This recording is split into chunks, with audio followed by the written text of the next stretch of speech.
आज की ये आभासी सत्संग में जोग देने के लिए हमारा ऑपरेशन नंदीदा फोन किए थे। आज इस सत्संग में आभासी सत्संग में जोग देने के लिए हम इस सत्संग का सुजोग मिला। सुंदर से भजन कीर्तन चल रहा था और अभी आया कि आलोचना का प्रसंग। ऑपरेशन नंदीदा बोले थे कि आज की सत्संग में इष्ट प्रतिष्ठा के बारे में आलोचना रखने के लिए।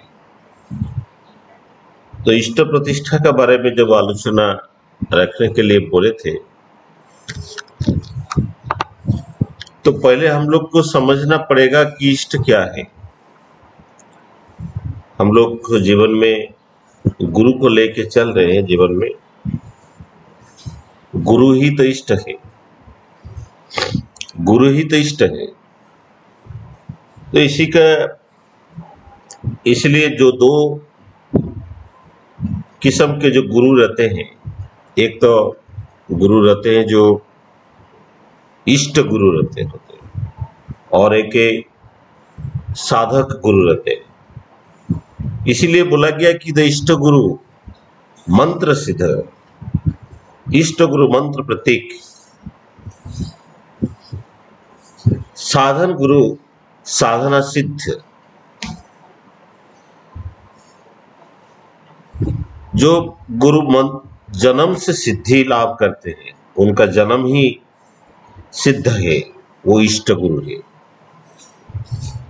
और जो साधना करके भक्ति मार्ग में जाके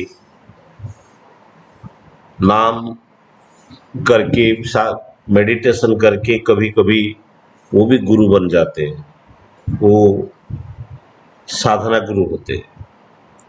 तो जो इष्ट गुरु और साधना गुरु, सिद्ध गुरु बोलते हैं उनको, ये दोनों का बीच का भी अंतर रहता है। वो इष्ट गुरु ही मंत्र देते हैं। ये मंत्र मन तारयति मंत्र, जो मन को तारण करते हैं वही मंत्र बोलते हैं। तो गुरु और इष्ट का बीच में कुछ अंतर नहीं रहता है।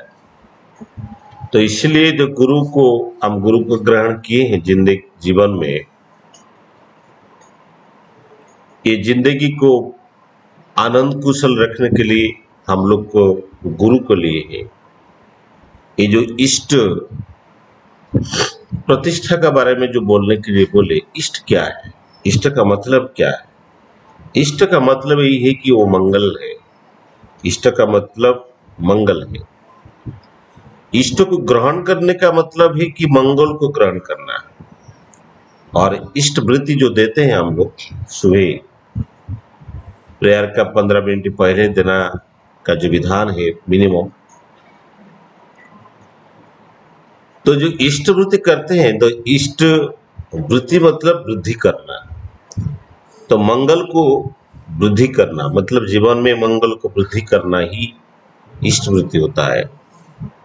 जिंदगी में मंगल को ग्रहण करे और इसको वृद्धि करे, इसलिए हम लोग हर दिन इष्ट वृत्ति करते हैं। और एक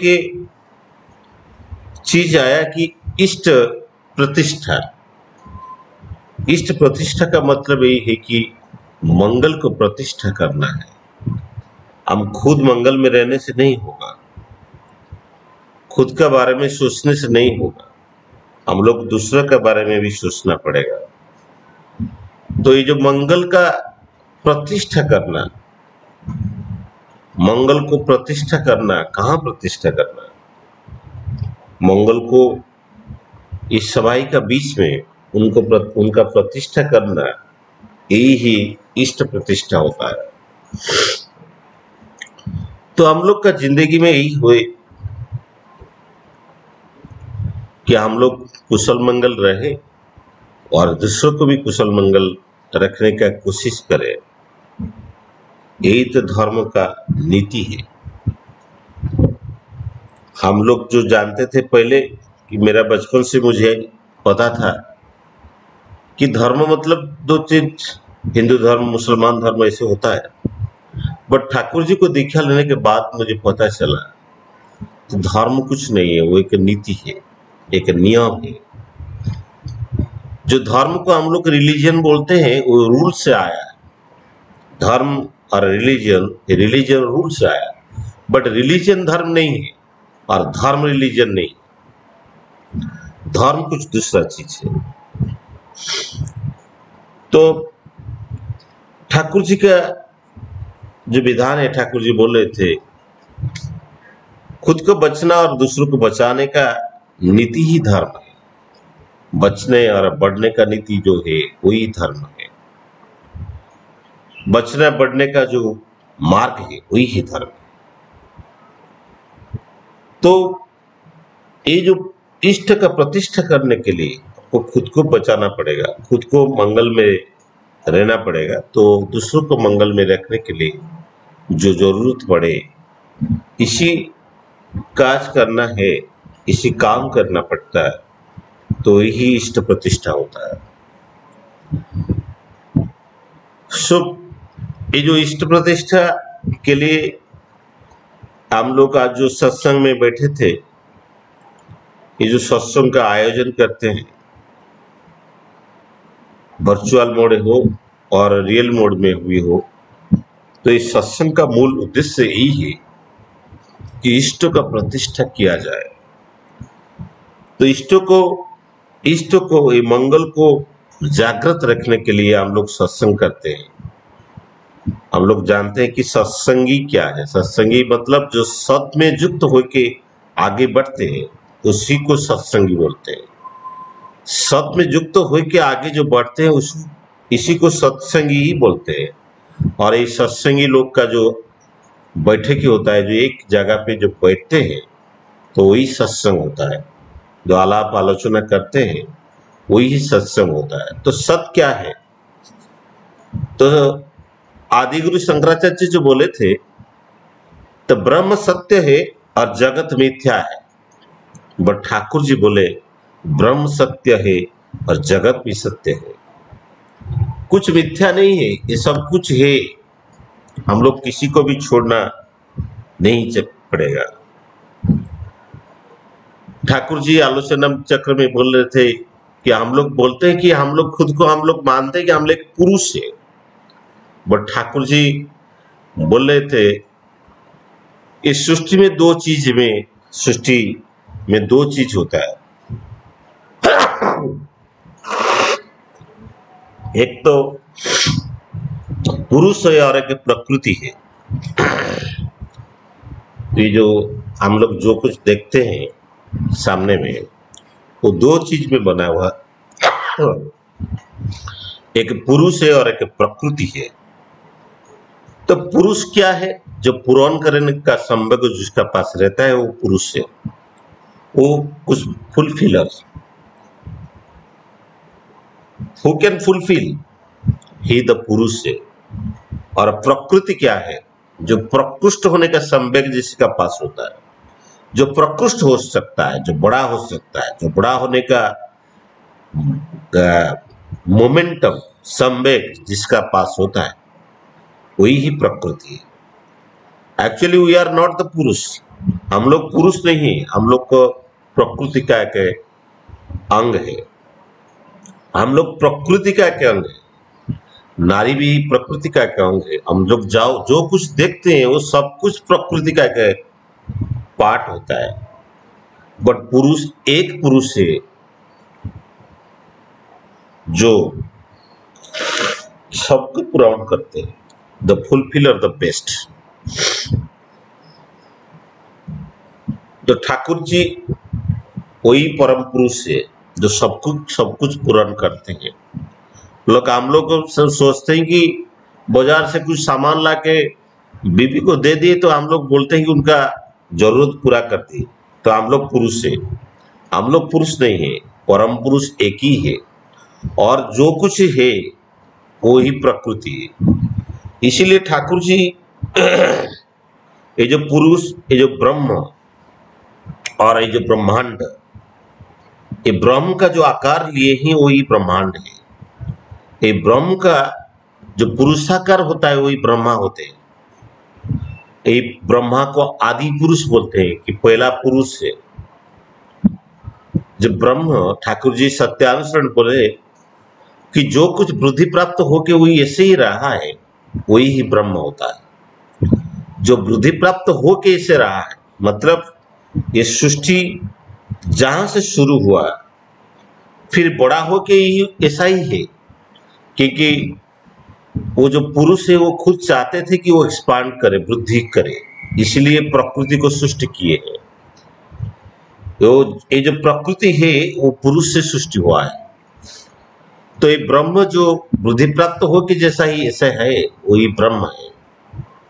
तो मतलब हम लोग का जो ठाकुर जी बोले तो ब्रह्म सत्य है और जगत भी सत्य है, इसीलिए ठाकुर जी स्वतः सच्चिदानंद का बारे में बोल रहे थे। तो इसका जो इंग्लिश में वाणी है, the existence of all that exist, that is the सत्य। The existence of all that exist, जो कुछ एग्जिस्ट करता है, जो कुछ है वो सत्य है। वही सत्य का सत्य युक्त रहना ही सत्संगी का मतलब वही होता है। The responsive of all that respond, that is the चित, and the becoming of all that coming, that is the anand, that is the satchit anand, that is the sachitanandamaya, the sata sachitanandamaya। जो सता सचितानंदमय के बारे में हम लोग जानते हैं, जो सता सचिदानंदमय के बारे में जो जानते थे, तो इसका क्या है? ठाकुर जी बोल रहे थे कि हम लोग दो चीज में बने हैं, एक सत्ता है और एक अस्तित्व है। The being and becoming, the life and growth. तो ये बीइंग क्या है? बीइंग ये सत्ता है। इस सत्ता में हम लोग जिंदा रहते हैं और अस्तित्व में हम लोग वृद्धि करते हैं, बिकमिंग होते हैं, वृद्धि होते हैं। इसी को हम लोग स्पिरिट बोल सकते हैं, आत्मा बोल सकते हैं। बट ठाकुर जी वो भी बोल रहे थे कि हम लोग जो कुछ देखते हैं वो दो चीज में बने हैं, एक एनर्जी है और एक मैटर है, जो एक वस्तु है और एक शक्ति है। और ये शक्ति ही सत्ता है और वस्तु ही अस्तित्व है, बिकमिंग है। तो हम लोग का जो 5 सेंस ऑर्गन रहता है, ये 5 सेंस ऑर्गन के पंचेंद्रिय बोलते हैं। हम आंखों में देखते हैं, कानों में सुनते हैं, नासा में आग्राहन करते हैं, पार्टी में खाना खाते हैं और स्किन में भी टचेस होता है, उसको भी हम लोग को सेंस करते हैं। बट इसी को छोड़ के हमारा और एक सेंस ऑर्गन है, वो that is the spiritual consciousness, that is the सत्ता। ये आत्मिक चेतना हमारा पास रहता है। ये आत्मिक चेतना दूसरा जीव का पास नहीं रहता है। जो दूसरा एनिमल है, जो दूसरा ऑर्गेनिज्म है, उनका पास नहीं रहता है। तो इसीलिए हम लोग ह्यूमन बींग्स बोलते हैं। हम लोग एलिफेंट बींग नहीं बोलते हैं, डॉग बींग नहीं बोलते हैं, काउड बींग्स नहीं बोलते हैं, एनिमल कोई एनिमल का बींग नहीं बोलते हैं, ह्यूमन बींग बोलते हैं। क्योंकि ह्यूमन का पास जो बींग है ये उनको समझ सकता है, उसको समझ सकता है। बिकॉज स्पिरिचुअल कॉन्शियसनेस जो चेतना रहता है वो चेतना हम लोग पास होता है। तो ये चेतना को जब हम लोग जागृत कर पाएंगे, जो ठाकुर जी सत्यानुसरण में बोले कि ईश्वरत्व को जागृत करना है, ठाकुरत्व को जागृत करना है, हमारा ये स्पिरिचुअल कॉन्शियसनेस को जागृत करना पड़ेगा। ये स्पिरिचुअल कॉन्शियसनेस जो आत्मिक चेतना है जो जागृत होगा तभी इष्ट प्रतिष्ठा हो सकता है, नहीं तो नहीं होगा। हम लोग आज जो सत्संग में गाना गा रहे थे, सदग्रंथ पाठ कर रहे थे, कीर्तन कर रहे थे, दादा परिचालना कर रहे थे कि मैं भी अभी जो जाजन कर रहा हूँ, ये सब कुछ ही इष्ट का प्रतिष्ठा के लिए कर रहे हैं। ये पूरा सत्संग का मतलब यही है कि इष्ट का प्रतिष्ठा करने के लिए हम लोग सत्संग करते हैं। कहीं वर्चुअल मोड में हो और कहीं दूसरा रियल मोड में भी हो, ऑफलाइन में भी हो, तो इष्ट को प्रतिष्ठा करने के लिए हम लोग ये सब करते हैं। तो यही तो जाजन होता है। तो जाजन का मतलब तो दूसरों को जाजित करना है, दूसरे का पास ये मंगल का, दूसरे का अंतर, ये मंगल को प्रतिष्ठा करना है। इष्ट का मतलब जो मंगल है, ये मंगल को प्रतिष्ठा करना है दूसरा का चीज। इसलिए हम लोग जो बोलते हैं उनको प्रतिष्ठा करने के लिए बोलते हैं। कोई क्रिकेट प्लेयर सचिन तेंदुलकर को प्यार करे बैठे, वो क्या करेगा? सचिन तेंदुलकर का बारे में हर जगह पे जाके बोलेगा, वो इतना अच्छा बैटिंग करता है, ऐसा बनता है, ऐसा करता है, और ये वो इतना सुंदर है, इतना उनका दो बेटा है, और कुछ परिवार का बारे में ही बोलते हैं। तो ये क्या है? वो उनको प्यार करता है, इसलिए उसी को प्रतिष्ठा करना चाहते हैं। हम लोग ठाकुर जी को प्यार करते हैं, तो ठाकुर जी को भी प्रतिष्ठा करना पड़ेगा, ये इष्ट को प्रतिष्ठा करना पड़ेगा। हम लोग जानते हैं कि ठाकुर जी जो आलोचना में बोल रहे थे कि ईश्वर प्राप्ति और ईश्वरत्व प्राप्ति, ये ईश्वर प्राप्ति क्या है? ईश्वर कोई पाने का चीज नहीं है जिसको हम लोग पकड़ सकते हैं। ईश्वर कोई पाने का चीज नहीं है जिसको पकड़ सकते हैं, कोई वस्तु नहीं है इसको हम पकड़ के रख सकते हैं, घर में ला के रख सकते हैं, पॉकेट में रखेंगे कि डब्बा में रखेंगे कि बाकस में रखेंगे कि गडरेज में रखेंगे, वो कोई वस्तु नहीं है, उनको रख सकते हैं। तो ठाकुर जी इसको आलोचना में उसको प्यार से समझा दिए कि ईश्वर प्राप्ति नहीं होता है, ईश्वर कोई चीज नहीं है जिसको हम लोग पा सकते हैं। वो पहले से जो कोई कोई बोलता है ईश्वर प्राप्ति हो जाएगा, ये गलत चीज है। ईश्वर कभी प्राप्ति नहीं होते। बट ठाकुर जी दूसरा चीज बोल रहे थे कि ईश्वरत्व प्राप्ति मतलब ये ठाकुरत्व को जागृत करना है। जब हमारा अंदर ठाकुरत्व जागृत हो जाएगा तब हम लोग इष्ट प्रतिष्ठा कर सकते हैं, नहीं तो कर पाएंगे नहीं। जब एक अमेरिकन डिवोटीज ठाकुर जी को बोले कि मैं आपको अमेरिका लेके जाऊंगा, तब ठाकुर जी बोले कि तुम्हारा कंधा में बैठ के मैं जाऊंगा। क्या सचमुच ठाकुर जी उनका कांध में बैठ के जाएंगे? वो क्या हनुमान है, वो समुद्र को पार करके लेके जाएगा ना। इसका मतलब है तुम्हारा कान में, तुम्हारा मथा में मैं बैठ जाऊं और तू जाके मेरा बात बोल, यही इसी हिसाब से मैं जाऊंगा अमेरिका। मतलब ये चीज ठाकुर जी उनको नहीं बोले थे, हर डिवोटीज और सत्संगी को ही बोले थे कि हम लोग ठाकुर जी को मथा में लेके चलना तब इष्ट प्रतिष्ठा होगा। इष्ट प्रतिष्ठा होली कीर्तन में नहीं होता है कि जाजन में नहीं होता है।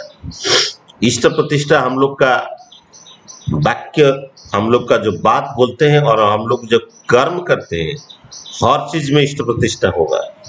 हम लोग जो चलते हैं तब भी इष्ट प्रतिष्ठा होगा। हम लोग जब कुछ काम करते हैं, गाड़ी चला के जाते हैं, कुछ भी काम करते हैं, हर मोमेंट इष्ट प्रतिष्ठा होगा, मंगल का प्रतिष्ठा होगा। तो कोई एक आके मुझे पूछा कि हमारा घर में कोई देहांत हो गया, तो मैं इष्ट तो बंद है अभी, बट ये नाम भी बंद कर दूं क्या? मैं उनको बोला तो सांस बंद है कि तुम्हारा घर में कोई देहांत हो गया इसलिए तुम्हारा सांस रुक गया क्या? बोला नहीं, सांस कैसे रुकेगा, सांस रुकेगा तो मैं भी मर जाऊंगा। जब तक आपका सांस चल रहा है तब तक ये नाम भी चलना चाहिए। मतलब जब तक सांस चल रहा है तब तक इष्ट प्रतिष्ठा भी होना चाहिए, मंगल का प्रतिष्ठा भी होना चाहिए। मतलब हम लोग जो काम करते हैं हर टाइम इष्टों को प्रतिष्ठा करने के लिए सोचना पड़ेगा, क्योंकि हम लोग ठाकुर जी को मत्था में लेके जा रहे हैं। हम लोग कुछ गलत काम करें तो ठाकुर जी ही गलत साबित हो जाएंगे, मेरा गुरु ही गलत साबित हो जाएगा। तो हम लोग को हर टाइम यही सोचना पड़ेगा कि मैं जो काम कर रहा हूं हर काम में मैं देखना पड़ेगा कि मेरा ठाकुर जी इसमें प्रतिष्ठा हो रहा है कि नहीं। मेरा 2 यूनिट है, मेरा एक इधर कॉलेज है और दूसरा और एक 25-30 किलोमीटर दूर में और एक कैंपस है। वो कैंपस को भी मैं ज्यादा नहीं जा रहा हूँ, बट उसी एरिया में मुझे जानते हैं कि वो जयगुरु सार बोलते हैं, क्योंकि हर जगह में मैं जयगुरु का ठाकुर जी का बात ही बताता हूँ, उनको बोलता हूँ, इष्टभूति कलेक्शन करता हूँ गांव गांव में, और डीपीआर का काम भी उसी एरिया में कर रहा हूँ। तो हर लोग जानते हैं कि वो जयगुरु सार है, क्योंकि हर बात में हर कर्म में मैं ठाकुर जी का बारे में उनको बोलता हूँ, इसलिए जयगुरु सार बोलते हैं। मतलब वो मेरा प्रतिष्ठा नहीं हुआ, वो ठाकुर जी का प्रतिष्ठा हुआ। मेरा कर्म ऐसा होना चाहिए जिसी का अंदर मैं ठाकुर को प्रतिष्ठा कर पाऊं। तो ये जाजन प्रतिष्ठा करने के लिए, सत्संग प्रतिष्ठा करने के लिए नहीं है, मेरे हर टाइम ऐसे कर्म करना चाहिए कि मैं इष्ट का प्रतिष्ठा हो पाए। आचार्य देव वही बोल रहे थे कि मैं जब जाता हूं कि मेरे पीछे 10-15 आदमी मेरा पीछे घूमते हैं, तो जब जिस एरिया में मुझे नहीं जानते हैं, मैं सपोज जाऊं, मेरा पीछे 10-20 आदमी मेरा पीछे जाए, तब भी मुझे पता चलता है कि मेरा पास कुछ है, इसलिए जा रहे हैं। पर ये जो सत्संग में मेरा पीछे जा रहे हैं, कुछ मतलब के लिए जा रहे हैं। इसी तरह हम लोग जब कहीं जाते हैं तो हम लोग दूसरा आदमी देख के पता चले कि ये सत्संगी है और उनका गुरु इतने महान है, तो हमें ये जो धला कपड़ा पहन के जाने से कोई हम लोग को बोलेगा सत्संगी, वही सत्संगी का मतलब नहीं है। कपड़ा पहनने से नहीं होगा कि मैं रास्ता में नगर कीर्तन करूं तो वो भी इष्ट प्रतिष्ठा नहीं होगा। मेरा कर्म में प्रतिष्ठा होना चाहिए, मेरा वाक्य में प्रतिष्ठा होना चाहिए, तो तब भी इष्ट का प्रतिष्ठा होगा, नहीं तो इष्ट का प्रतिष्ठा नहीं होगा। मैं एक हॉस्पिटल में गया था, बड़ा हॉस्पिटल में था। 3rd फ्लोर में देखा नीचे एक गुरु भाई है। मुझे पता चला कि गुरु भाई कैसे है कि ठाकुर जी का जो सत्संगी का यूनिफॉर्म है, वो यूनिफॉर्म पहन के नीचे था। मैं काफी दिन रहता था उधर, तो मैं सोचा एटलीस्ट एक गुरु भाई मिल गया तो बातचीत करेंगे। मैं नीचे दौड़ के आया, उनको मैं जयगुरु बोला, तो बोले, वो भी जयगुरु बोले मुझे।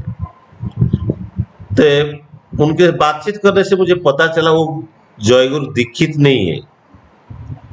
मैं उनको पूछा, भाई आप कब दीक्षा लिए? ना मैं दीक्षित नहीं हूँ। मैं बोला, आप सत्संगी का जो यूनिफॉर्म पहनते हैं ये क्यों पहनते हैं?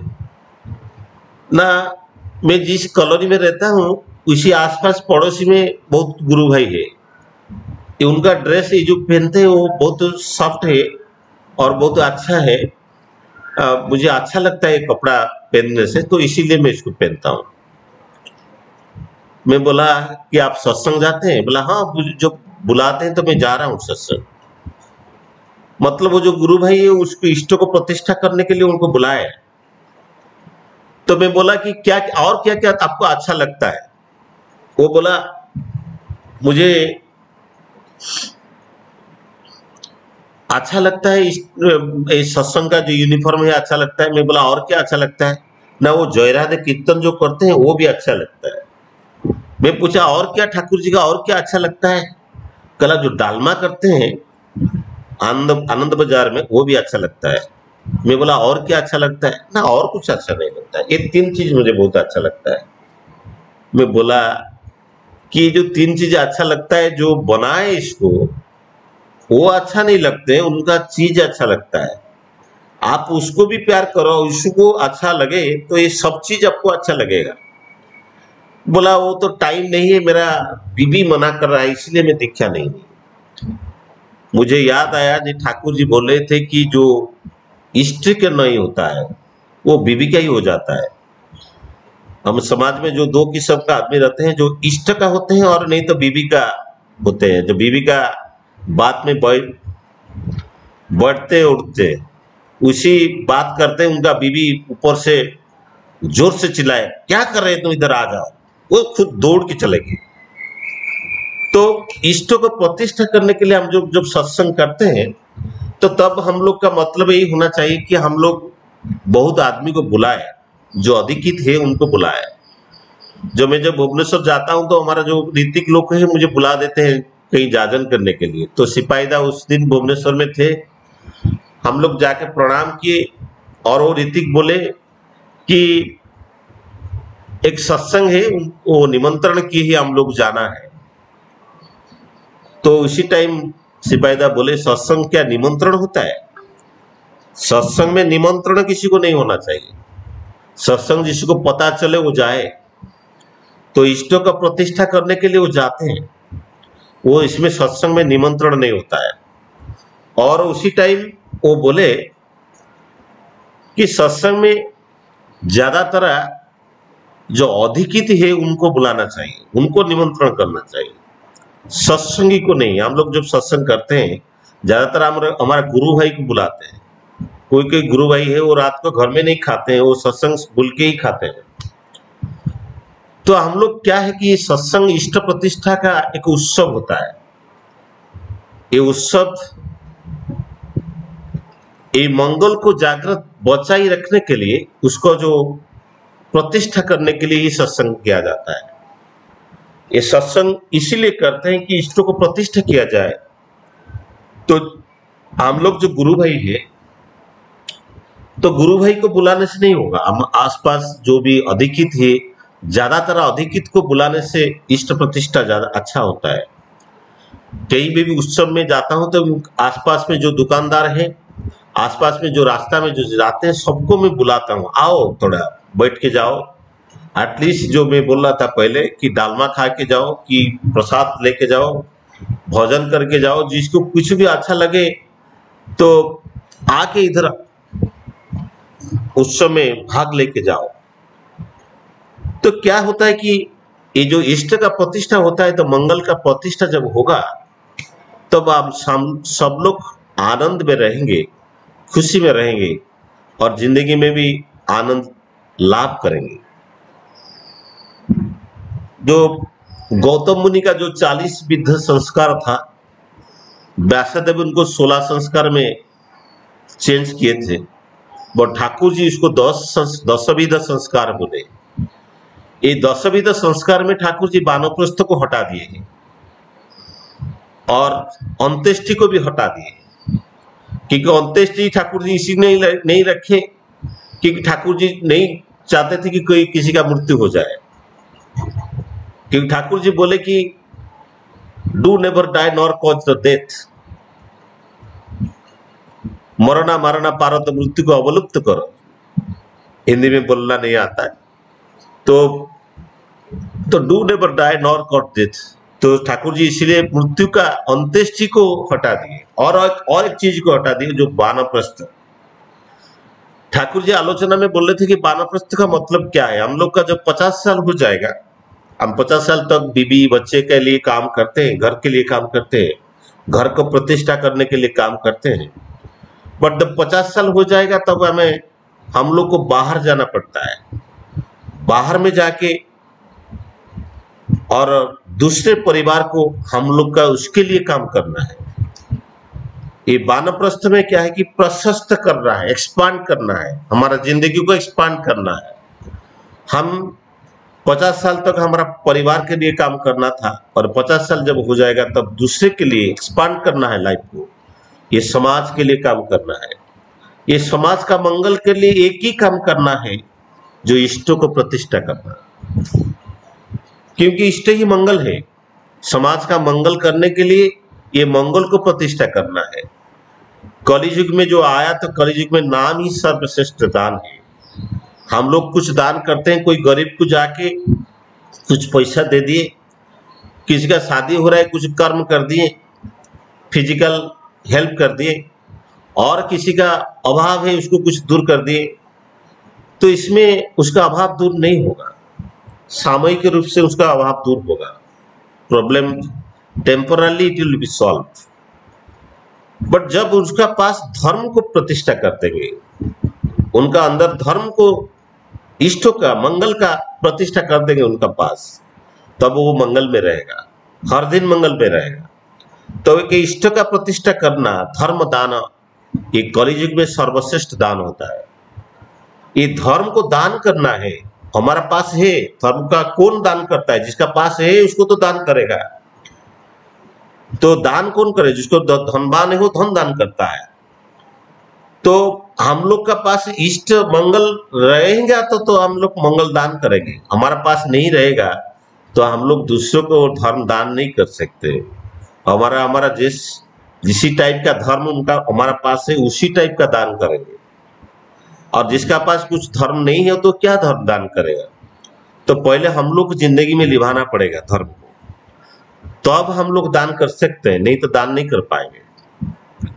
तो इसीलिए एक चीज मुझे याद आ रहा है, जब आज का जो आचार्य देव, पहले आचार्य देव होने से पहले जब 5 लाख का दीक्षा करने के लिए जो घूमे थे, जो देश भर घूमने के लिए निकलते, आसाम में एक एरिया में गए तो बहुत सारा दीक्षा हुआ, बहुत सारा दीक्षा हुआ। असम में 4-5 पंचायत में, एक ब्लॉक में बहुत सारा दीक्षा हुआ। इसका रूट कॉज क्या है आपको पता नहीं होगा। ये रूट कॉज क्या है? एक फल व्यापारी था जो फल बेचता था, वो साइकिल में जाके गांव-गांव बोल के फल बेचता था। बट अब फल जब बेचने के लिए जाता था, वो कोई गांव का महिला और कोई आदमी आके फल खरीदने के लिए उनका पास जब आते थे, वो पहले ठाकुर जी का फोटो निकाल के उसका डब्बा का ऊपर रखता था, फिर फल को वजन करके दूसरों को फल देता था। और जब कोई दिखता है पूछता है क्या है, ये कौन है, उनको बताता था कि ठाकुर जी क्या है, इष्ट क्या है, ठाकुर जी का बारे में बताते बताते फल को नाप के वो सेल कर देता था। और आदमी लोग को वो भी विश्वास है कि वो गुरु को दीक्षा लेके ये फल बेच रहा है, और वो सचोट भी होगा। उनसे बहुत सारा आदमी खरीद देते, क्योंकि वो उनका पास कोई गलत नहीं करेगा। तो फल बेचने का साथ साथ इष्ट का प्रतिष्ठा का काम भी वही करता है। तो जब दीक्षा प्रोग्राम आया तो किसी को बताने नहीं पड़ा, वो एक गांव नहीं बेचता है, पूरा सारा ब्लॉक में बेचता है, बहुत सारा गांव गांव घूमता है, हर गांव में इष्टों का प्रतिष्ठा वो कर दिया था। कोई दीक्षा नहीं लिया था, बट वो ठाकुर जी के बारे में सबको पता था। जब दीक्षा प्रोग्राम आया, बहुत सारा दीक्षा उसी एरिया में हुआ। तो इष्टों का प्रतिष्ठा करने के लिए हमारा जिंदगी में वो कैसे निभाए, वो एक बहुत बड़ा चीज है। एक फल, एक पेड़ जो नारियल बेचते हैं, पुरी में जब बड़ौदा अवस्थान कर रहे थे, एक आदमी नारियल लेके जा रहा था साइकिल में। इतना नारियल लेके जा रहा था, वो साइकिल जो बालू थे, बालू का अंदर जो चलाना का मुश्किल रहा था, वो बहुत कष्ट से वो लेके जा रहे थे। वो आदमी जब एक गुरु भाई उधर देखे, बोले क्यों ना 2 नारियल ले लूं, ठाकुर जी को दे दूं और उसका कष्ट कम हो जाए। तो जब उनके बोले कि 2 नारियल दे दो, मैं ठाकुर जी को आज शाम को भोगों में लगाऊंगा, तब वो बोले कि ठीक है, अभी निकालना मुश्किल है। वो रिक्वेस्ट किए कि 2 दे दो, तुम्हारा वेट भी कम हो जाएगा, वजन भी कम हो जाएगा। तब जब 2 नारियल बेचे तो इमीडिएटली क्या हुआ, वो आसपास में जो आदमी लोग थे वो आके सारा नारियल लेके चले गए। मतलब उसका सारा नारियल बेचने कंप्लीट हो गया। तो क्या हुआ, इष्ट के लिए मैं लाया नारियल, वो ला के इष्ट के लिए भोग के लिए दिया, बट इसी हिसाब से उसका जो मंगल हुआ, वो इष्ट को लेके ही उसको मंगल प्रतिष्ठा हुआ, वही इष्ट प्रतिष्ठा है। वो जो जब वो आदमी जो गुरु भाई आके बड़दा को बताए, बड़दा इतना खुश हुए, बोले कि वही इष्ट प्रतिष्ठा है। इष्ट का प्रतिष्ठा करने के लिए वही मार्ग है, दूसरों का दुख को लाघव करना है। तो हम लोग जो कोई जो सत्संग करते हैं, ये सत्संग ही इष्ट प्रतिष्ठा के लिए एक चीज होता है। और ये सत्संग में ठाकुर जी जीवंत रूप से बैठते हैं इधर, क्योंकि एक आदमी, उनका नाम पता नहीं है, आप लोग को पता होगा, जब ठाकुर जी के पास गए, वो ठाकुर जी को पीछे करके बैठे और रो रहे थे। ठाकुर जी उनको बोले, तो क्या हुआ रे, क्या हुआ? ठाकुर जी जैसे बोलते हैं, वो बोले कि मेरा प्रेस्टीज पंक्चर हो गया, मेरा प्रेस्टीज पंक्चर हो गया। वो ज्यादा पढ़ाई लिखाई नहीं किया, वो जो थोड़ा थोड़ा इंग्लिश मिला के बोला कि ठाकुर जी मेरा प्रेस्टीज पंक्चर हो गया। तो ठाकुर जी केष्टदा को बोले कि केष्टदा देखो इसका क्या प्रेस्टीज क्या पंक्चर हो गया। तो फिर उसको जब पूछा गया तो बोला कि मेरा बड़ा भाई गांव में रहते हैं, वो कुलगुरु को ग्रहण किए हैं, मैं आपको ग्रहण किया। 3 साल हो गया मैं हर दिन इष्टवृत्ति करता हूँ और आपके लिए हर महीना सत्संग भी घर में देता हूँ। और मेरा जो बड़ा भाई है, हर दिन मुझे बोलता है कि उनका घर में गुरु आते हैं, उनका कुल गुरु आते हैं, खाना पीना करते हैं, नाश्ता पानी करते हैं, और उसका सेवा भी वो लोग करते हैं, उसका सेवा करते हैं और उसको कपड़ा लत्ता देते हैं, वो लेके जाते हैं। बट तुम्हारा वो बड़ा भाई उनको बोला, तुम्हारा गुरु तो तुम्हारा घर में नहीं आता है, तो क्या कौन सा गुरु तो ग्रहण किया? वो तो गुरु तो तुम्हारा घर में नहीं आता है, तो ये गुरु क्या है? तो फालतू तुलिया है।